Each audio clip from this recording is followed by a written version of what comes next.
ভোরে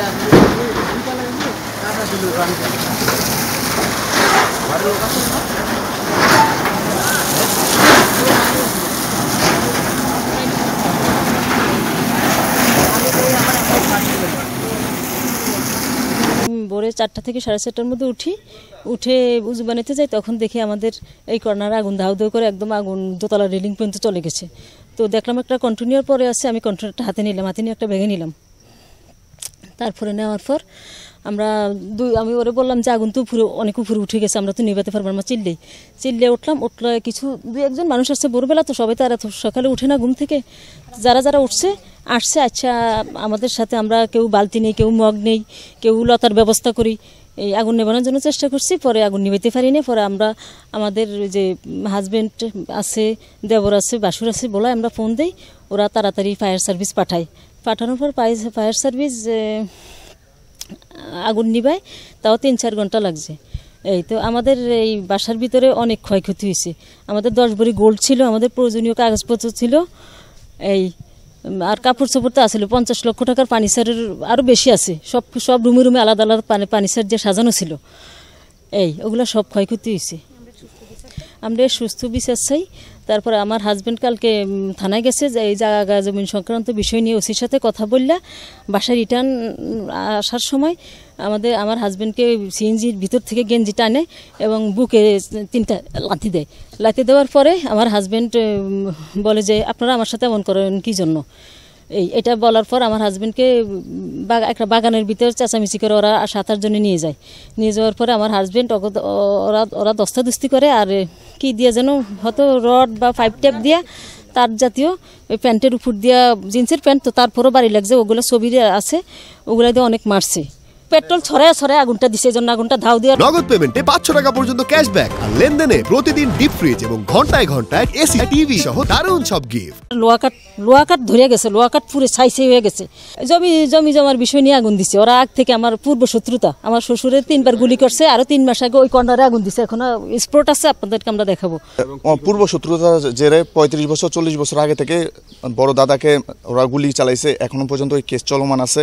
ওই গুলি করে মারতে চাইছে, পরপর কয়েকবার আক্রমণ করছে। কারণ ওনার একা সম্পত্তি ভোগ করার জন্য, উনি যদি চলে যায় তখন জায়গা সম্পত্তি সব ওনাদের ভোগ দখলে চলে যাবে। সেই জন্য বারবার ওনাদের কাছে আক্রমণ করছে, গুলি চালাইছে।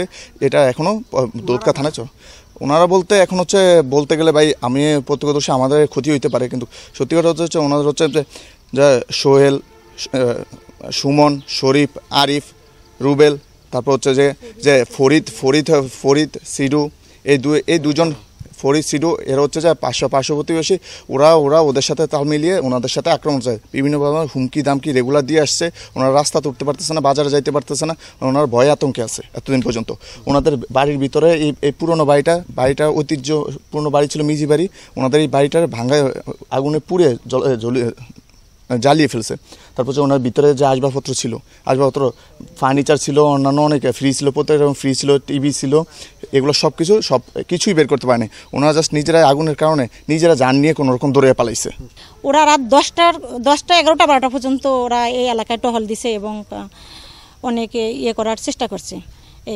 তো এই আগুন দেওয়ার মূল কারণ হলো শত্রুতা, পূর্ব শত্রুতা। এখন না, আজ থেকে আরও 40 থেকে 50 বছর আগে আমার শ্বশুর ছোটোবেলা থেকেই সম্পত্তির জের ধরে আমার শ্বশুরকে 3বার গুলি করানো হয়, এবং সেই থেকে এই পর্যন্ত পরপর ওরা এইভাবে আমাদের উপর অত্যাচার নির্যাতন চালাইতে আছে।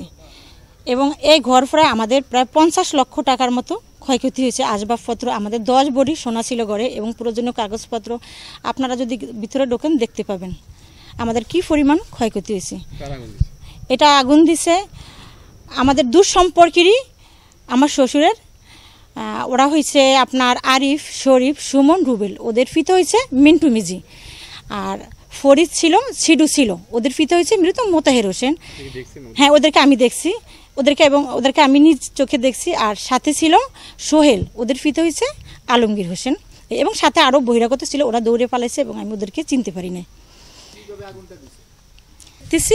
ওরা এই ফাঁক দিয়ে আইসা ওরা পেট্রোল ছড়ছে। প্রথমত ওরা পেট্রোল দিছে সম্পূর্ণ ঘরের ভিতরে। পেট্রোল দেওয়ার পর তারপর ওই পেট্রোলের কন্টেনারও আমাদের কাছে এখনও আছে। তো পেট্রোল দিয়ে ওরা আগুন দিয়ে দৌড়ে পালিয়ে গেছে। আমরা এখানে চিৎকার দিয়ে আবার আমার পাশের বাসার বাসুরিকও বাসা আছে সেখানে গেছি এবং চিৎকার শুনে আমাদের এখানে আবার কাজ টাজ করে ওরা আসছে, ওরাও আগুন নেবানোর চেষ্টা করছে, আমরাও করছি, কিন্তু ওরা পেট্রোল দেওয়াতে আগুনটা এত দ্রুত সরে গেছে আমরা কিছু করতে পারিনি। পরে আমরা ফায়ার সার্ভিসে ফোন দিয়ে মাইকিং করানো হয়েছে, আমরা নিজেই ফায়ার সার্ভিস ফোন দিয়ে আমরা আগুন কন্ট্রোলে আনছি। আগুন কন্ট্রোল করতে প্রায় 4 ঘন্টার মতো সময় লাগছে। আমাদের দাবি হলো এই ঘটনা সুষ্ঠু তদন্ত করে আইন অনুনাক ব্যবস্থা নিতে এবং আমরা এটা সুষ্ঠু বিচার চাই। আমার নামে যে অভিযোগ করছে এই অভিযোগ তো সম্পূর্ণ মিথ্যা, ভিত্তিহীন। এদের সাথে আমাদের সাথে আজ থেকে বিগত দিন বহুত আগ থেকে বাজাবাজি জায়গা সম্পত্তি নিয়ে একটা এর ভিতরে থানায় একটা মামলাও চলে। হ্যাঁ, থানায় একটা মামলা আছে, একটা রায় আছে। আমরা হাইকোর্টের নিম্নকোর্টের রায় পেয়েছি, হাইকোর্টের রায় পেয়েছি, এরা আমাদের জায়গা সম্পদ ছাড়ে না, পার্টির দফা দিয়ে খাইতেছে। অন্ত দেখা যাচ্ছে নিজের লাগে আমাদের নামে এগুলা আমাদেরকে একটা হয়রানি করার জন্য, এটা বিভ্রান্তি করার জন্য এগুলো করে রাখছে। আমরা সকাল 7:40 সময় একটা ফায়ারের কল পাই যে উত্তর জয়নগর 1 নং ওয়ার্ডে আলহাজ রফিকুল ইসলাম নিয়াজি বাড়িতে আগুন লেগেছে। তো আমরা তৎক্ষণাৎ আমার যে ইউনিট আছে 2টা ইউনিট নিয়ে আমি আমার দল নিয়ে তৎক্ষণাৎ বের হয়ে যাই, দেখি যে একটা বাড়ি সেমি পাকা বাড়িতে আগুন লেগেছে। তো আমরা আমাদের ওইখানে যে ওয়াটার সোর্স ছিল সেখানে আমাদের পাম্প বসিয়ে আমরা 2টা লাইন বের করে আমরা তৎক্ষণাৎ আগুনে কাজ করি এবং অল্প সময়ের মধ্যে আমরা আগুন নিয়ন্ত্রণে আনতে সক্ষম হই। তা এরপরে হচ্ছে আমরা আগুন নির্বাহনের মাঝেই আমরা একটা আলামত দেখি যে আপনার একটা পেট্রোলের